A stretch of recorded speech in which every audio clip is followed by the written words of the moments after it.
Just real quick, please introduce yourself and what your role in season 2 of Carnival Row it was. Erik Oleson. I was the showrunner. So I've always wondered what exactly is the difference between, like, how do you get into show running? Like, what exactly does that mean? Well, the showrunner is basically the CEO of a television series. So it's the top job where all of the cast, the crew, the directors, post-production, everything kind of like reports to you, and then I report to the network and the studio. It is. I liken it sometimes to having 5.5 full-time jobs. It's the full-time job of dealing with all of the executives at the studio and the network, the full-time job of dealing with the writing and the writers, and you're the chief creative officer. So you're like, I came up with the story with the writers. Like, I come up with all the lines of dialogue and everything. And then it's another full-time job doing the production, another full-time job doing the post-production, another full-time job or half-time job when you get to the PR campaign, right? That's basically what a showrunner does. You're the person who comes up with the idea and sees it through to interviews like this, all the way through every little detail. So no pressure. Yeah, it's kind of nuts. Thankfully, the people who love me put up with it.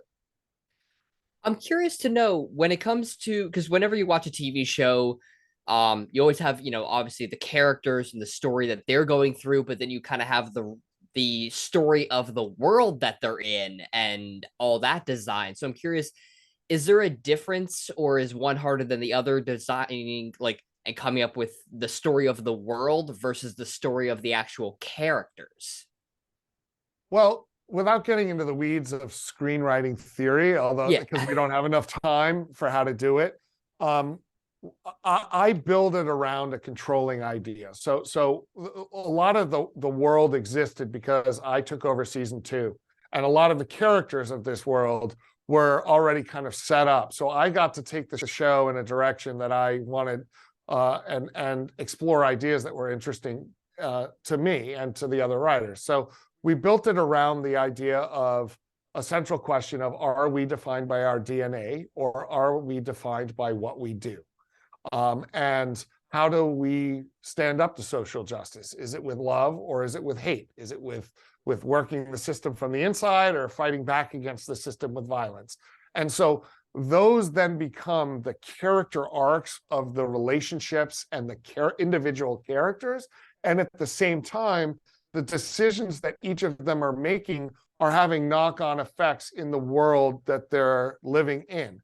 So the setting and the characters and the relationships and the fantasy, all of it kind of weaves together and becomes the whole of a tapestry. But I'm a very in a writer's rooms, I'm a planner, not a pantser. Like Stephen King talks about being a pantser, where he kind of makes it up as he's writing and he doesn't want to know what's coming next. When you're managing a television show with 1,500 crew members, and you need to know what sets to build, and you need to look an actor in the eye and say, here's where your character is going, I don't have that luxury. So I actually plan ahead how all of those various pieces are going to come together, and then work backwards and forwards kind of simultaneously. Sounds like a lot to juggle, so and keep track of. It is what some people have called a wall of crazy in my office. So I did watch season 1. I remember most of it. I need to go rewatch it a little bit before I watch season 2. I did watch the trailer for season 2, and it looks fantastic. Like, I watched it and I was, hooked. I was like, I can't wait to see this. What are you most excited about for fans to either see or experience with this?